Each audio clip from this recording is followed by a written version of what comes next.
going? Well, as you are aware, this is the 28th National Farmers Day celebration, and we are doing it at the forecourt of the Gati's new municipal assembly complex in Orthopedic. And over here, let me try and paint a picture of what's happening. I don't really need to paint a picture because this picture is now on the screen as the camera takes it. The place is filled to capacity. It is. I can't really tell the size, but it is filled to capacity. As you can see, the ministers, deputy ministers, are heavily represented. I've seen the Minister of Agriculture, of course. This is like his baby, so he is here with the President, the Minister of Greater Regional Minister, Minister of Environment, Science and Technology, Minister of Housing, and many of the ministers, deputies, heavily represented here. The police band is here to do what they do, but I see some religious bodies gathered in here, students gathered in here, and then I've seen the award, what's going to be presented to these farmers. I've seen motorcycles, I've seen mattresses, I've seen chemicals, I've seen polycars, a lot of things, machetes, dustbins, I don't even know what they're using them for, but dustbins, a lot of things. Samsung, plasma television. These are some of the things that they put together. I think that will be going to the award winners. I have a list with me here, and it's the list of monocrop award winners. If we have some time, I could just give you the first five of the monocrop award winners. And the first one is Joseph Kwame Mensah, who is from the Abuna West District. The second one is Gamel Eno, who is from the Impoho Wasa District. And William M. Tete, who is from the Kriapim South District. Mr. Ejanim Watching is from Dwaboko. Mr. Kwesibuku from Kounos, and Mr. William Yao Asamoah from the Hawkeye District. These are just 5 of the 51 names I have here on the list of monocrop award winners for 24. Right, Gifty. Yes, Kenny. With the prizes, do we still have the cutlasses and the hose? Yes, if I hear you very well, you're saying, do we have cutlasses and hose?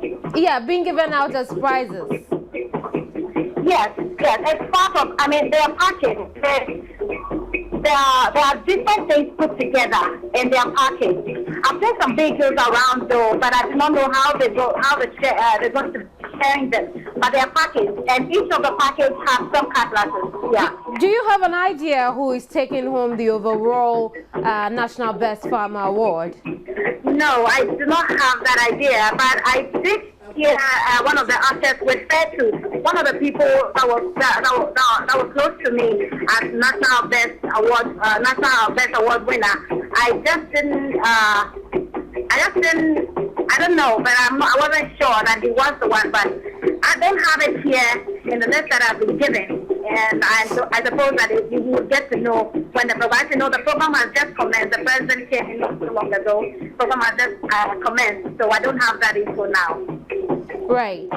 Thank you very much, Gifty. We've been speaking to my colleague Gifty Ando up here from the grounds of the National Best Farmer Award ceremony at Abokobi. Move on to some other stories where the people of Adaklu, Amango Tideke, are calling on government and other philanthropists to come to their aid to provide them with potable water, an educational facility and a health center. The small town between Ho and Peto in the Volta region is home to an appreciable number of dropouts who are still hopeful of receiving formal education someday. Now, Joy News' Gifty Ando Apia has been interacting with them and reports. Yeah, I still know they see the camera. Adaklu, a mango tideke, meaning Adaklu one mango tree, is almost a wonder world with exciting sights to behold. The two major features in the town are lots of children and goats who share kitchens and even bowls. Young men gather at the table set for them by young dropout females whom they have automatically made their wives through pregnancy, while the children simply look on. 20-year-old Ekluyawa is about 6 months pregnant with her second child. She dropped out of school at class 5 when she first got pregnant. For now, her main occupation is cooking for her husband and farming. Although she can hardly utter a word in English after 5 years in primary school, she has not given up. Bohapi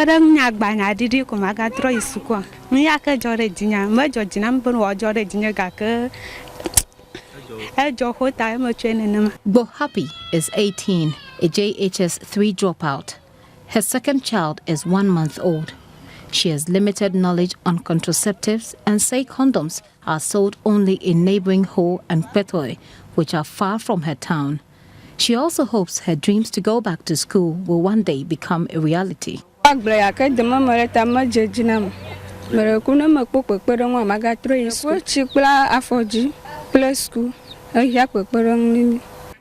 main occupation for the men here are either farming or kente weaving. For this reason, 17-year-old Bless has decided to drop out of school, weave for some money and put himself up in an apprenticeship. I get some money, but that is why I close. I want go learn some work. That is why I close. Like if I take that money, go school, if you finish, that one means I will come look another one. That is why I close. 25-year-old Florence has one daughter. She was brought here through marriage. Her hairdressing salon doubles as her matrimonial bedroom.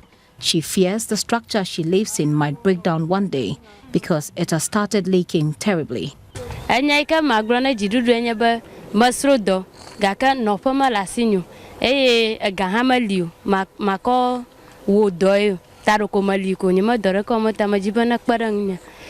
Their place of convenience is in the nearby bush. This is the toilet facility that the people of Adaklu Amango Tideke have constructed for themselves. This is what they've been using for a while. We understand that once this one gets full, they'll cover it up and make another opening which they could use as a toilet facility. It is situated quite apart from the township, and I'm wondering what happens when nature calls. You may have to run through the village into the bushes here. This is for both male and female, and so the gender of an occupant at a given time is determined by the hair from afar. The children here love to go to school. In fact, they remain in their uniforms hours after school. I attempted to find out from them what they have been learning in school, at least for that day. What did you do in school today? No. What subject do you like best? You can't speak English.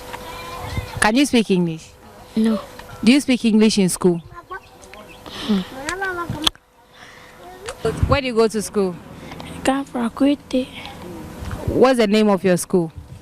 Class 3. Did you go to school today? Yes. What did you learn in school? Electricity is not a problem in Adaklu, Amango Tideke, but this is their only source of water. It is used for everything, from bathing to house chores. With the kind of water they drink and the absence of a health facility, they believe God has been keeping them healthy and alive during delivery. In view of these difficulties, the people of Adaklu say government, politicians and philanthropists must do more to enhance their living standards. Reporting for Joy News, Gifty Ando Apia. Now, the Kwame Nkrumah University of Science and Technology has pledged its support for the Orthopedic Training Center.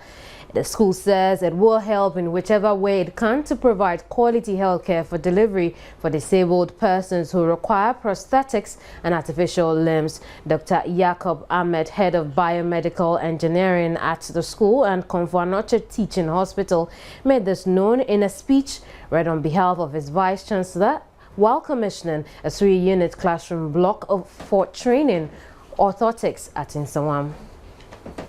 The training center, constructed and commissioned by His Excellency William Billy Williams, was a vision seen some 51 years ago by a missionary from the Catholic Divine Word, Brother Tarsius de Ruyter, a German. It serves as a rehabilitation center of the physically challenged, including children in need of refitted limbs, extensive physiotherapy and training. The extension is made up of 3-unit block with an additional block for a well-equipped ICT center to complement what they already had.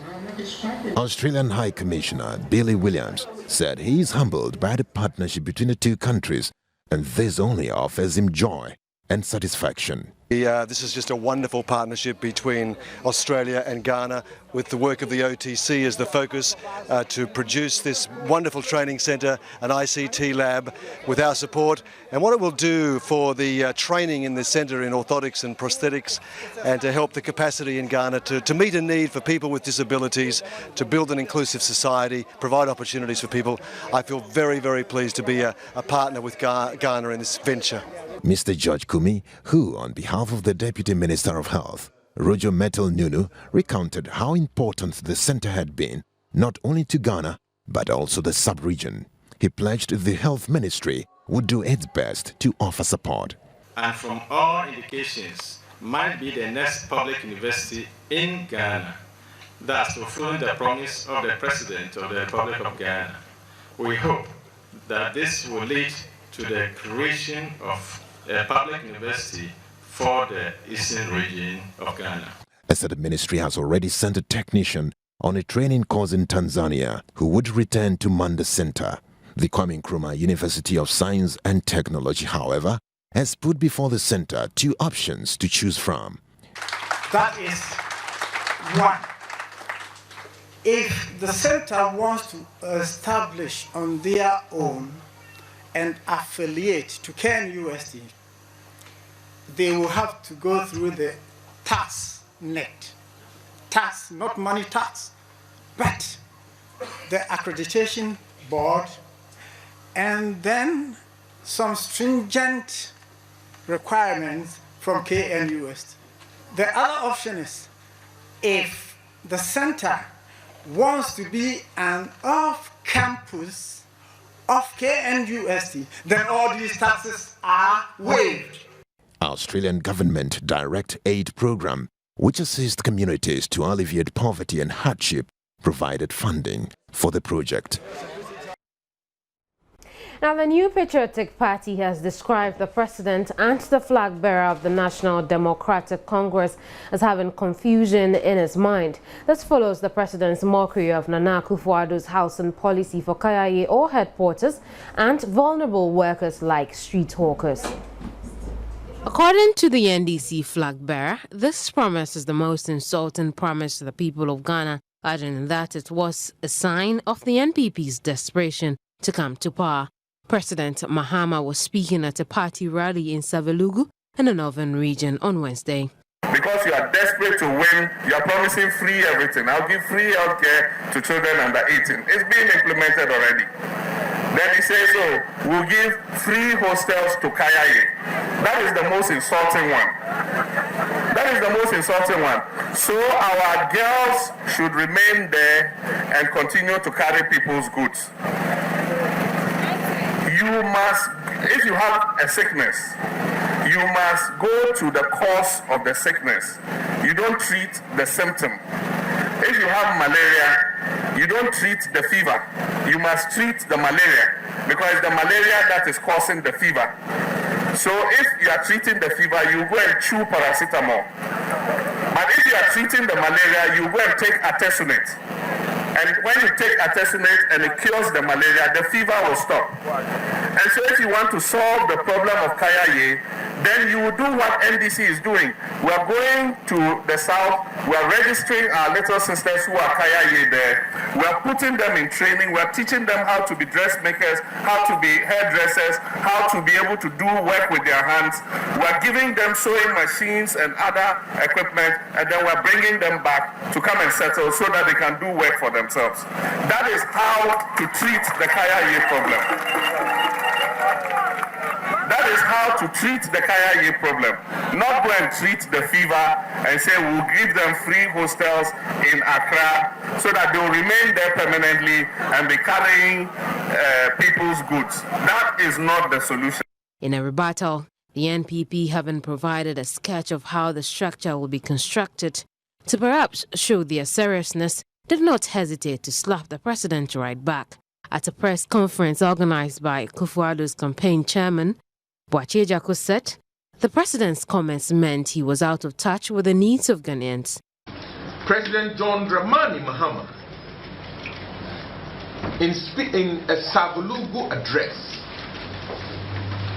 intimates that this is the most insulting idea or promise that Nana Akufo-Addo has put on the table. He finds it insulting that a political leader and his party would have the social conscience to create decent housing, albeit temporary, for the most vulnerable in society. And I'm saying that the notion put out by President Mahama that this is an insult, in fact, it's more insulting to those vulnerable. Look, at the end of the day, we don't know what kind of society President Mahama thinks he lives in or wants to create for this country. The NPP believes that this is not how society must treat its vulnerable groups, pledging it will proceed to fix it with both short and long-term measures. So the fight against the Kaya syndrome or menace in Ghana over the years has not been so easy a task for any government and other stakeholders, particularly non-governmental organizations. And we have on the phone line Steve Manteya, who is the director of the Integrated Social Development Center, to further analyze the issue. Good afternoon, sir, and thanks for joining us on the Midday Brief. Good afternoon, and good afternoon to your listeners as well. My viewers, you mean? Now, your viewers, yeah. The headquarters suddenly seem to have become the host of the elections, of discussions ahead of the elections. What do you make of the back and forth between President Mahama and Nana Akufo-Addo on this topic? Well, first and foremost, I guess we need to recognize that the quality of 2012 electioneering campaign is actually a marked improvement from previous years, in that it is really issue focused. But in discussing solutions to the problems that confront us as a people, it is important that both candidates become a bit honest in terms of how they counter propositions of their opponents. I think in this particular instance, there is no need really for disagreement. Both seem to have a view of how to resolve the problem, but none of the views actually give a comprehensive approach to resolving the Kaya syndrome. Because as the president intimated, you need to always, in trying to address a problem, go to the root causes.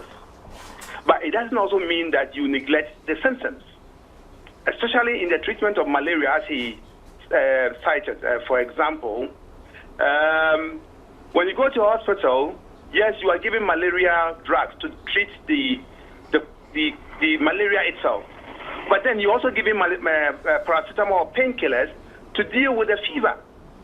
And I guess if you translate it to the solutions being preferred to the Kaya syndrome, yes, we do have a situation on our hands currently when there are thousands of these girls in Accra sleeping rough. Is that a situation that can be reversed at all? Yeah, but the way to reverse it is to actually, first and foremost, provide some skills to these girls so they become employable, either self-employed or to work for other people. And they cannot actually acquire these skills while sleeping rough on the streets. So I think the NPP's proposition of building dormitories so they can have a place to lay their heads and provide them with skills so they become employable, and the fact that it puts a timeline for actually phasing out this, that no Kaya will remain in the dormitory for more than 4 years, shows that the NPP has a very firm understanding of what they want to do. Right. Now, if you look at the fact that, so you treat those who are here in Accra, you have to actually give them skills to be able to go back. But then, how do you set the flow from the north to the south? So you provide opportunities that are unavailable in the north, so that at least it stems the influx of these girls to the city centers. So I think both parties have a handle on this problem. I think the solution is a combination of what the MPP and the NDC are offering. Absolutely. But when it comes to acquisition of skills, we could also say that a lot of NGOs have tried to help in this area. But then at the end of the day, you still find these girls and young men down here in the south. What is wrong? Yeah, what is wrong is that because we as NGOs have been working, trying to actually complement government efforts. But we need to recognize that NGOs are not governments. And a lot of times the problems that NGOs try to resolve are actually, the solutions to these problems are within policy. And NGOs don't make policies. So it is really good that actually politicians are beginning to realize that we need to have a long-term view to resolving the problem through concrete policy initiatives targeted at both the causal factors and also the symptoms. Right. Thank you very much, sir. We've been speaking to Dr. Steve Manteyao. He is Executive Director of ISODEC.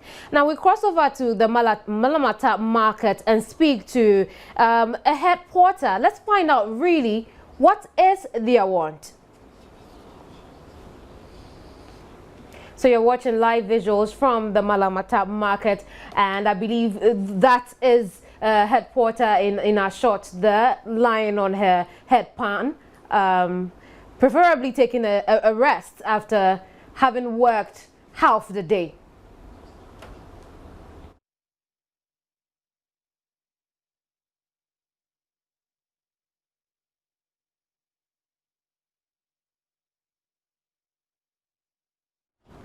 Now here's what we're going to do. We will go back to the Malamata market to speak to the head porters as my reporter on the ground gets ready with the head porter. We'll take a break. When we return, we'll talk to Sylvia, Principal Public Relations Officer of the Electoral Commission, right here in the studio on the Midday Brief on the biometric verification exercise which starts tomorrow. My name is Kemini Nyamani Amano. You're watching the Midday Brief. I'll be right back.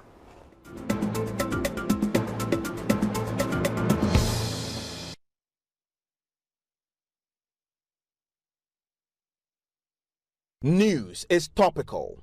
It is the latest and most compelling of events. On Top Story, we bring you the top story, the day's leading news item in 15 minutes. It's sharp, focused, and is live every weekday at 5:30 p.m. This is Top Story with Evans Mensah.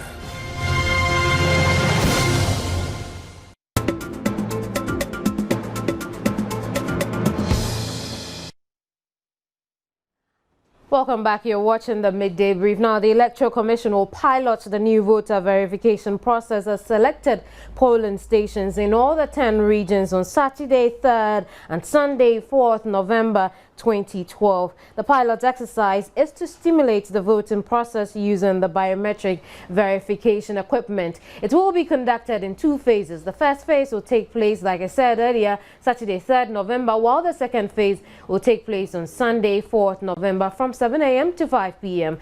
The exercise is open only to registered voters in the selected polling station. Now, the Commission is appealing to all registered voters in the polling stations concerned to turn out in their numbers to go through the exercise. Registered voters who wish to take part in the pilot exercise are reminded to take their biometric voter ID cards with them. Very important. And more important this afternoon is Sylvia, Principal Public Relations Officer of the Electoral Commission, is here with me in the studio, and she's going to take us through the process by which we can verify our biometric ID cards tomorrow and on Sunday. Good afternoon, and thanks for joining us on the Midday Brief. Good afternoon. Right, so take us through the process. What exactly, if I go there tomorrow, what am I likely to encounter? First and foremost, before tomorrow, make sure your ID card is safe. That is, if the registration or if the pilot voting is taking place in your area, particularly your polling station.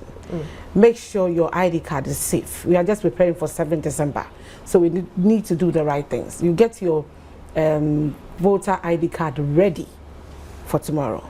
Then 7 a.m. the station would open, and therefore we need to listen, put our ears to the ground and listen to local announcements, so that if it's happening, especially, for example, in this area, you would know that voting is going to take place here. So you get ready, 7 o'clock, you leave and then go to the station. So I have my card, Voter's and ID I card. go there, and then what next? And then you will find officials of the Electoral Commission. They'll go through the voters register to ascertain whether your name is in the voters register. Then if your name is in the voters register, you'll be asked to proceed. Then you go and to the next person with the verification machine. The purpose for this particular exercise, and you put your forefinger or any finger at all you'll be asked to do, put on. You put it on the machine. If your picture pops up, then it means that you are the one you're purporting to be, and therefore you'll be given the opportunity to proceed to the third place where your cuticle will be marked, and then you proceed, collect the ballot paper, and then on you go on, you vote, and then you leave quietly. Now. Tomorrow is 3rd, today is 2nd. When I got the statement, one of the things I thought about was what has gone into public education if it's happening tomorrow and I'm just hearing about it today? Because probably you are hearing about it today because probably you are not going to vote. Now this is polling station specific, so that it's not like we are going to cast a vote for one particular candidate. So if you don't get to know of it, it's a problem, because we might end up disenfranchising you. That is not the issue. The issue is a pilot. It's pilot based, in the sense that we are narrowing it down to a few people, selected few polling stations, so that for them to have the opportunity to see how the verification machine particularly works, and then to go through the process. But I asked the question because I'm worried about crowd agitation, especially if we don't understand what is going on. Like you told me, I may not have known about it because I am not voting, but it may not be that easy for some other people to comprehend what you just told me. They may not have known it's a pilot process. They probably think it was one big deal that they are supposed to be part of. That now brings me to my question. How prepared are we for such situations? Let me say that this particular exercise is a pilot project. Therefore, we selected certain polling stations to test the waters, so that come December, we'll know the kind of problems we may anticipate. We're just trying to be proactive at the Electoral Commission. Now, here is a situation where if you live in an area where there's going to be voting, you will find out that there are local announcements, going on. So we need to put our ears on the ground and then make sure that we patronize it. For instance, if it's in my area, why not? I would take the opportunity and then go through the process or the meal to find out how it's going to be like, have a feel of the verification machine. Maybe people have some kind of perception that is weird, and therefore there's a need for us to Right, I'm going to ask you to take us through some of the specific areas, but before we go there now, the 45 new constituencies you have come up with, have you, the question rather is, have you come up with a voters register since the registration was during the period before the demarcation? Let me say that registration covered the whole country, irrespective of where you are. So that if in this studio you once said that you were registering people, you register everybody in the studio. If there is some kind of demarcation or boundary demarcation, already the people have registered, so you don't have a problem with registration. But am I not supposed to? I don't get it really. I'm sorry, but I don't get it. So if there was one constituency A, and now there are A and B, or A1 and A2, How do I know if I'm supposed to vote in A2 or I'm supposed to vote in A1? In order not to complicate issues, you go to the registration center where you did your registration. That is your polling station. Right. So don't, just go straight to where you registered and then vote. Right. Okay, so take us to some of the specific areas where the exercise will be taking place. For example, in the Greater Accra region, we are doing it at Sempe Primary School, Jamestown. Right. And the districts are Ashiedu Keteke and then Osuklote. Now, for the Western region, you have Secondary Sub-Metro, Methodist Senior High School, East Secondary, and then SMA Primary School, Mankesip. Right. So these are some of the areas. Yeah. Right. Thank you very much for passing through the studio. We've been speaking to Sylvia, and she's Principal Public Relations Officer of the EC. Now let's go over to the Malamata market. We're crossing over live where my colleague Eto Namse is on standby with the head porter. Like we told you earlier, I would want to find out from the head porters themselves what are their needs. Are they really hostels, or they want skills so they can go back to the north? Hello, Etonam. Hello, Etonam.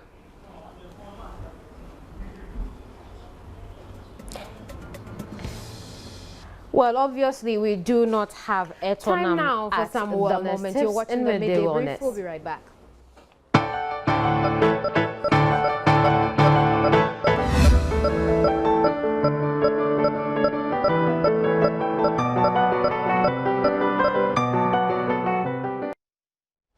So it is a topic that many people try to avoid, yet affects so many people. Halitosis or mouth odor is a condition that even your best friend might not be able to tell you if you have, and it is very embarrassing when you are in a public place. Today on Wellness, we take you through a few causes of mouth odor, which are classified into psychological and pathological causes, and how to watch what you eat and take care of your teeth and gum. One of the most common diseases people hardly talk about is mouth odor, known in scientific terms as halitosis. Even though people hardly talk about it, mouth odor easily announces itself as soon as one sets out to communicate to another person. It is characterized with foul smell. People with chronic mouth odor have to battle poor social and communication skills, as well as low self-esteem. Dental experts say mouth odor is not hereditary, but acquired and caused by a number of factors that can be controlled or eliminated. The predisposing factors, like you say, contributory factors, if inadequate cleaning in between the teeth, then the tongue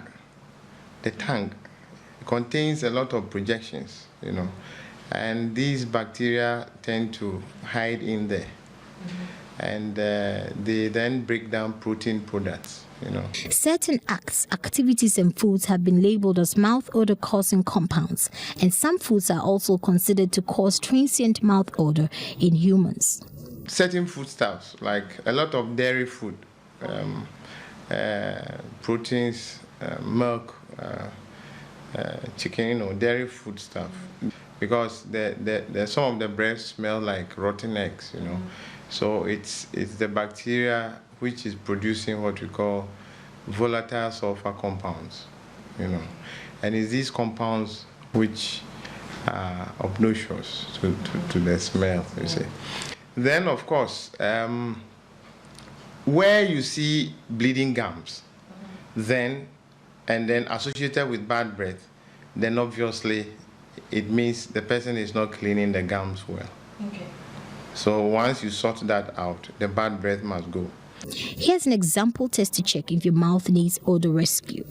But occasionally you get people with really nice teeth and gums, and yet still they have bad breath. And research has shown that it's coming from, in fact, they have the bad breath when they start speaking to you. Yeah, okay. It has shown that it's coming from the back of the tongue. Okay. You see, the back of the tongue. The secretions from the nose. Our nose is always secreting something, whether we have cold or not. These secretions, sometimes they drop on the back of the tongue, and then they settle and God, they are really foul, you know. They settle there and they dry. It's really bad. If you scrape the back of the tongue and you smell it, it's really, really bad. Dentists prescribe some techniques for treating permanent and transient mouth odor conditions. It's either you are not brushing your teeth well, which means you must get the person in, examine the person thoroughly, do what we call a scale and polish, and then you give advice on toothbrushing instructions. With that, the type of toothbrush to use, the frequency of brushing, the technique of brushing, all these are very important. Then flossing, going in between the teeth to clean, and doing all this twice a day. It's not like, oh, there's some food in my teeth, so let me remove it. No, you do all these twice every day. So in other words, your teeth must be important to you. Once it's been diagnosed that your bad breath is coming from there. If, on the other hand, it's coming from a postnasal drip, then, of course, you can always be scraping the back of your tongue on a daily basis, twice a day. To smile confidently is one thing, and to laugh means another. Odor is obviously critical, and so will managing it. I hope I reminded you to take a brush if you haven't today, but we cross over again to the Malamata market where my colleague Etonam says on the ground with some headquarters. Now the NPP has been saying they've given the North will provide hostel facilities for headquarters and vulnerable workers as street workers. But what exactly do the headquarters themselves want? The NDC, on the other hand, has said that it's impossible. It cannot solve the problem of the north-south migration. And we've been speaking to ISODEC Executive Director Steve Mantea, who says a proper policy should be put in place so this can be corrected. So let's cross over live to the Malamata market where Etonam Stay is on standby. Good afternoon, Etonam. Pacho campaign, mami. Okay, move back. Bra.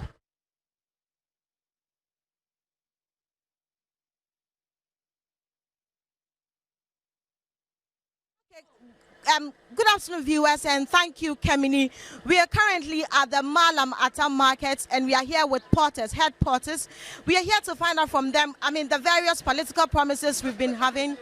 We want to know how relevant these promises are to them. And so, on my right, your friend was saying? Raina. A dear potty, the Siwa Kumaswa, Osha, a bar of Bebasuno, Opesa or Yamau, a den the Siwa Kumas. Yeah, Pesa, on the no chair, fine, names to Yanyas Gankotna Chrome. A bra brewer, no young Pesa that in a bansu no moon bressa, a person yes Gankotna Crone, Manso at Timako school. No moja ahaba. Says the ebe brewa hano yam pese yam manso that your mumbre se bra ya brese. It's a depote ben upese or ya depote be a dawa kuma sumao a dempote. Ngbarana yele. Den pote no person ya mao den me no kasa first no. I was speaking to her earlier and she says that she would want government to help them in a way so that financially they can help themselves go back to their village and then learn a trade. It could be hairdressing or seamstress. You want to be a seamstress? Person ya telling ya nyetele na ya nye address and so Yebet my ye pay you my yes be able to quack your crack with and I say 8 me ye man share ye ma fine no muko school ye pa idea ye be quack ye na share man muko school fine usum betna bia uban so on be bre wa hadim e bra ye bre na hia na pese ye pa ban obetima ahwe ye ne ye man nyina ye na enye omutimi nko school e na de o bank ha no mu say e na de o bra sikenti na mi ba enso mi ba sikenti no minim se mi be pesika bat mi pese da achi na mi bansum be bra mi bre no nti na mi kasa no. All right, thank you very much, Madam. What she's been saying is that she's here she's here because she wants money. Well, she wants to be able to make a living. That's why she's here. But she's here so she can make some money, go back to her village, and set up herself. If she's able to make enough money, she can be a hairdresser or a seamstress. That's exactly what she's saying here. Now, let me speak to this young lady. Let me cast her. Yeah, Frau saying.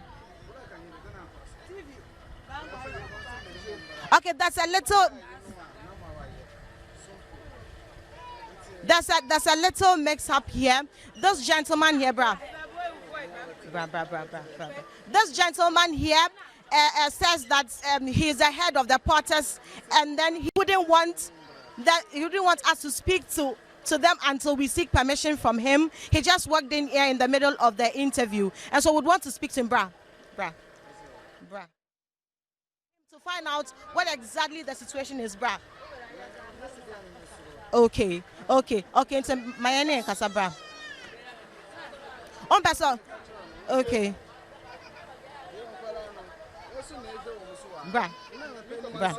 Okay. Inti dia na on pese ye ne omo be kasa about omo problem, Okay, so I'm trying to get some of the porters.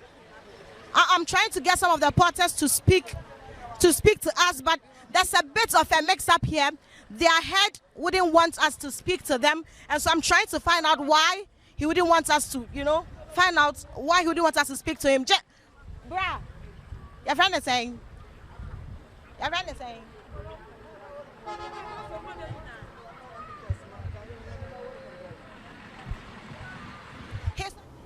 Well, so that came to you live from the Malamata market. Obviously, it's a more organized business than we thought. Moving on to some other stories, the fund size of the Social Security and National Insurance Trust recorded a 17.9% increment at the end of the 2011 budget year. The total contributions collected by SNIT also increased by 43.19% to 825 million cedis in 2011, up from 576 million cedis in 2010. The Director General, Dr. Frank Odu, made these figures known at the 7th Stakeholders Forum held here in Accra.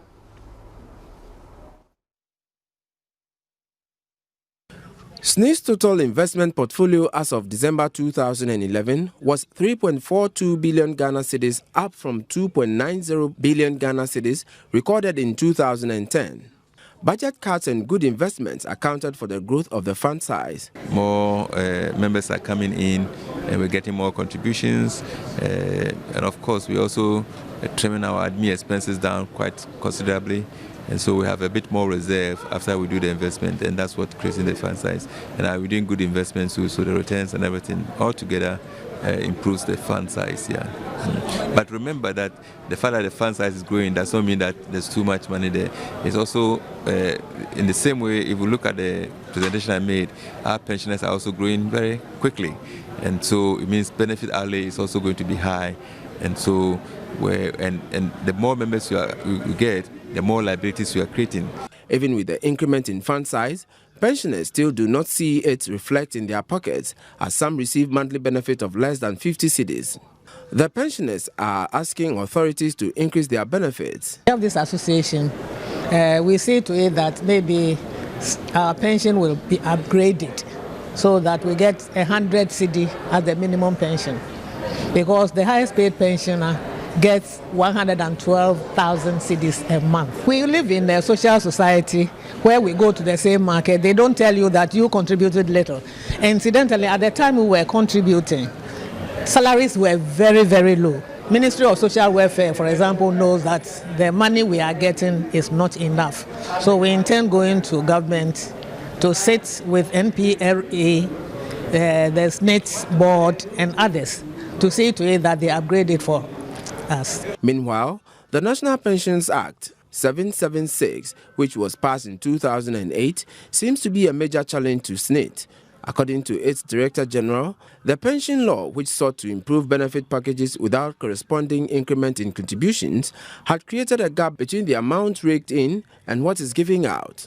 I asked Dr. Odum how SNIT hopes to overcome this challenge. Because we run a partially funded system, the contribution that we get is not enough to liquidate the benefits that will fall due, and that we need to do investment. We need to improve. We need to do more investment, and the better investment that you get, the more you're able to achieve that drag and be able to pay the benefit. As the number of pensioners on payroll increased by 4.86% to 112,522 in December 2011, so did the amount of benefits paid during the same period. Benefit payments reached 355.15 billion Ghana cedis in 2011, representing 14.3% increase over benefits paid in 2010. The increase in benefits payment was largely due to the high number of pensioners as well as increase in salary levels. Today is the Farmers' Day, and at Abokobi there is a ceremony to watching the award Midday briefs, deserving farmers. Again, we are going to cross over for the most important speech of the ceremony. The president, we are told, is addressing the crowd there at the moment. So let's cross over to Abokobi to listen to the speech. The invaluable contribution that farmers and fishers make to our national development.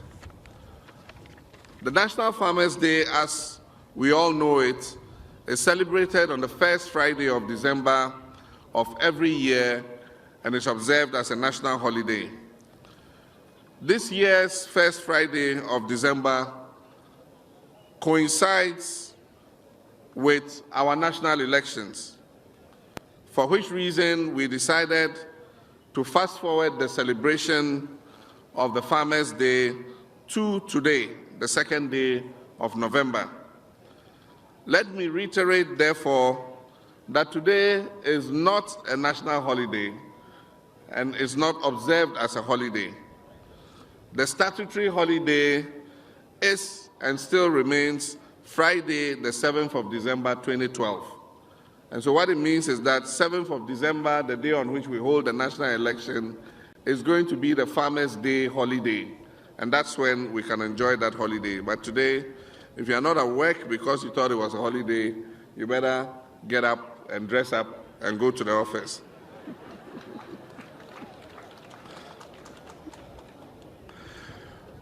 Ladies and gentlemen, permit me to take this opportunity to welcome you to Abokobi, the fast-growing capital of the Ga East municipality, and to invite you to tour the exhibition stands to savour the array of products, machinery and equipment, literature and statistics, and many more that are on display.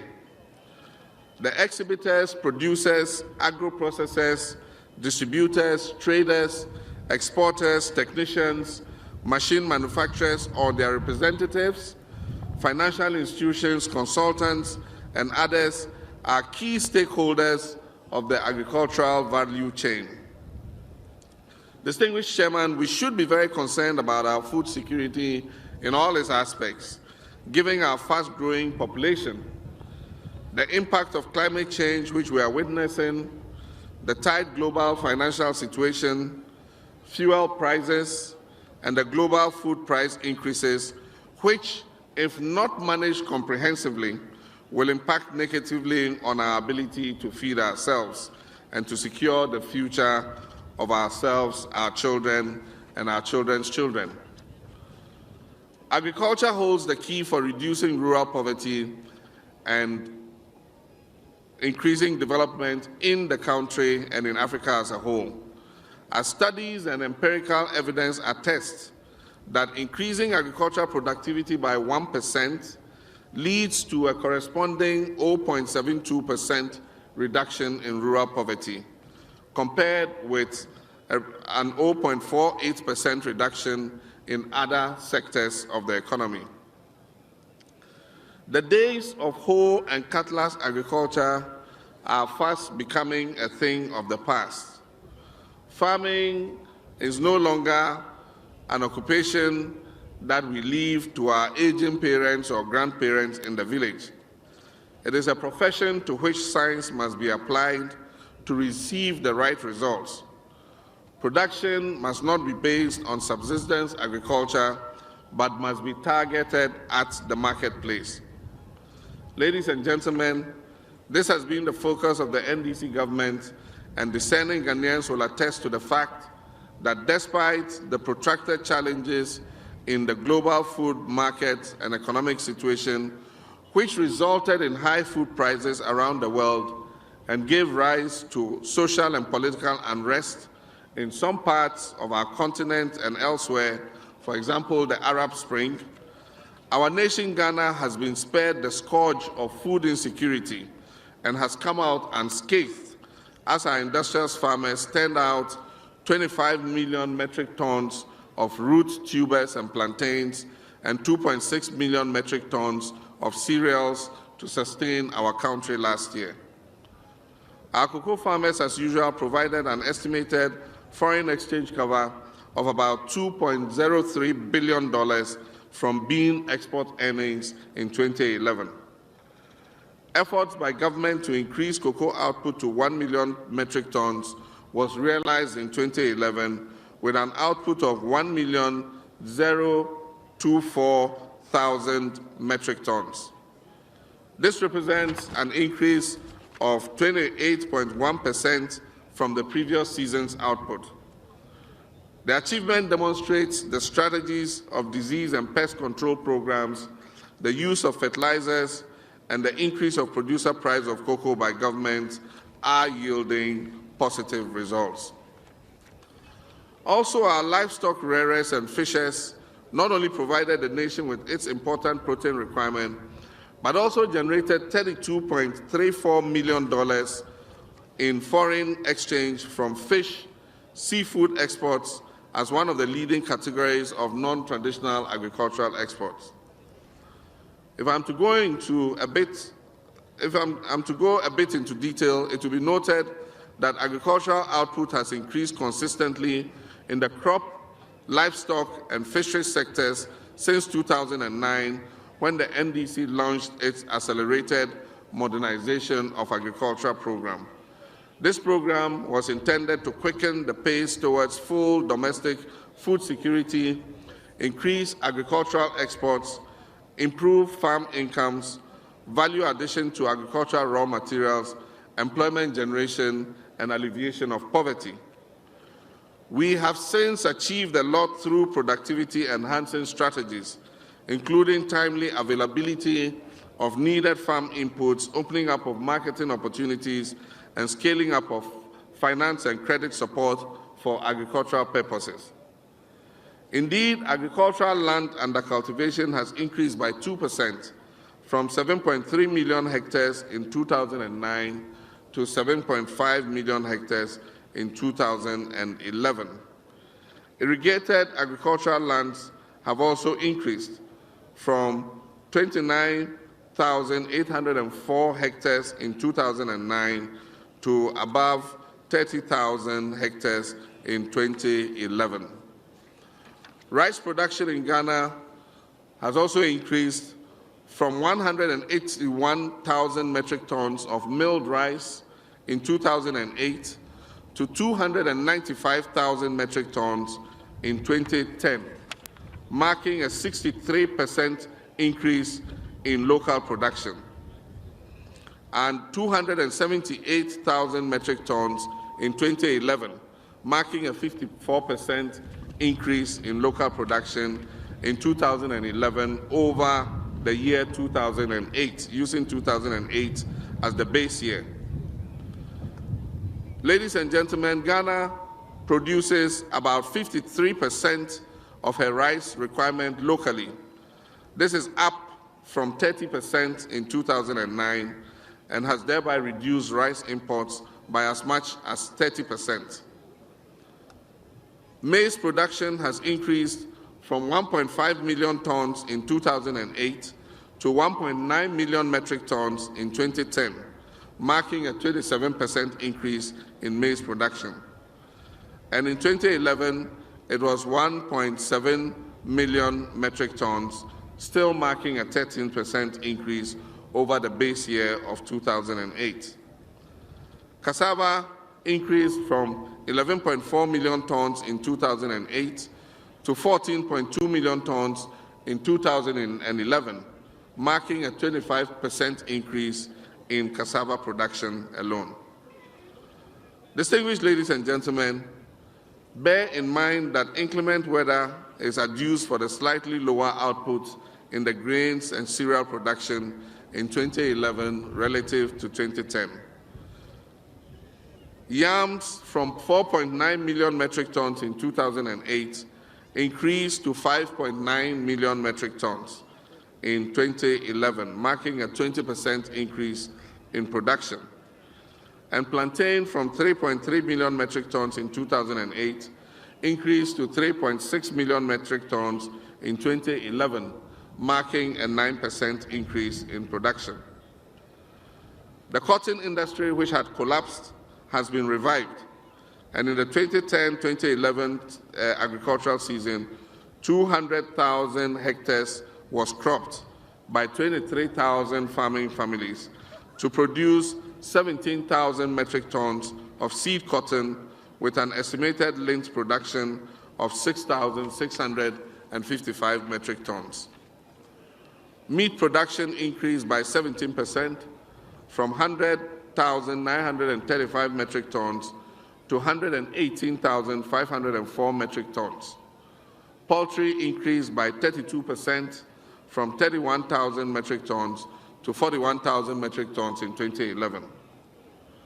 Fish production increased by 1.3% from 416,552 metric tons in 2008 to 421,891 metric tons in 2011, of which aquaculture production increased from 7,200 metric tons in 2009 to 19,091 metric tons in 2011, marking a 165% increase in fish produced by aquaculture.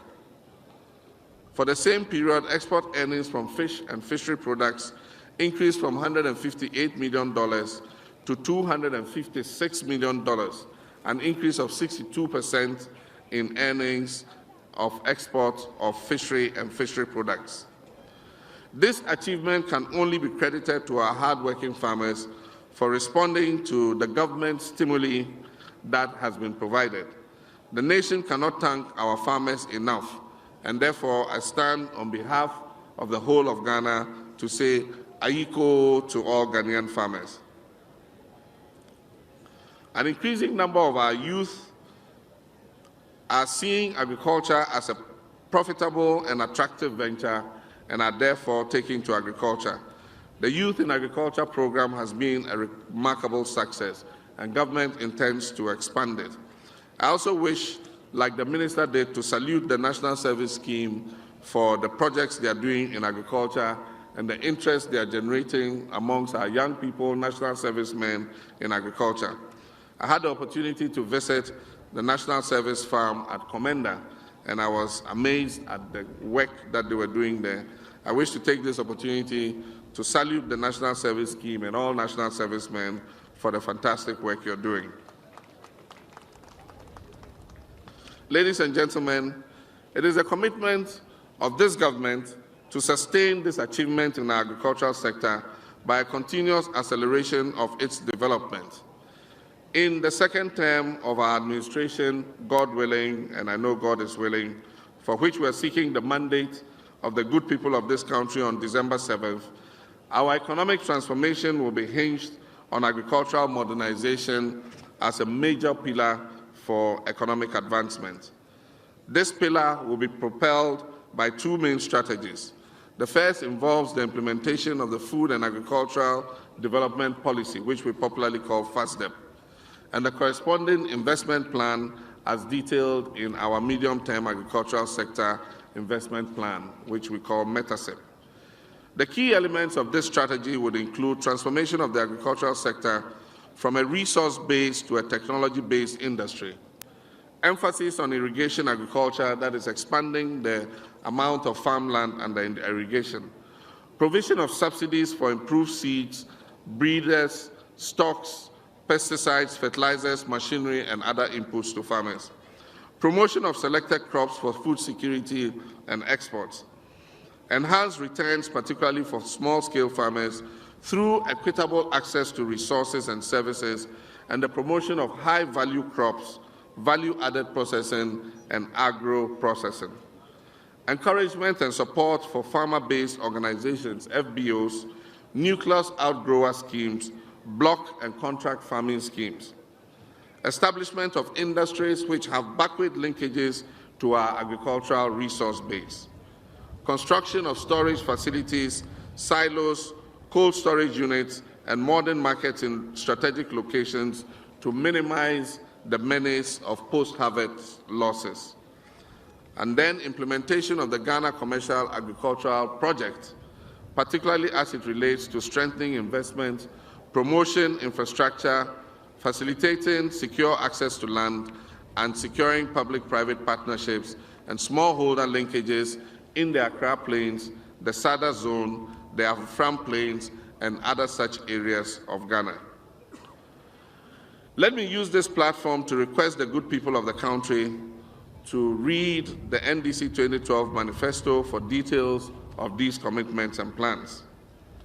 Mr. Chairman, ladies and gentlemen, for this year's Farmers' Day, the focus has been on improving market access for agricultural commodities through group formation. This is emphasized by the theme of the event, Grow More Food, Strengthening Farmer-Based Organizations for Marketplace Bargaining Power. In today's global economy, farmers and fishermen have to become efficient in value chain production and management in order to remain competitive. Encouraging farmers and fishers to form sustainable groups through farmer-based organizations will put them in such a position of power to enjoy fair market prices and higher profit margins for better incomes. Recent developments on the global agricultural front, such as the rising cost of agricultural inputs, fuel, seeds, fertilizers, and machinery, as well as the rising food prices, pose significant threats to Ghana's macroeconomic stability and overall development achievements. I am therefore pleased that this year's theme addresses a practical solution to the low competitiveness of the Ghanaian farmer and fisher on the global market.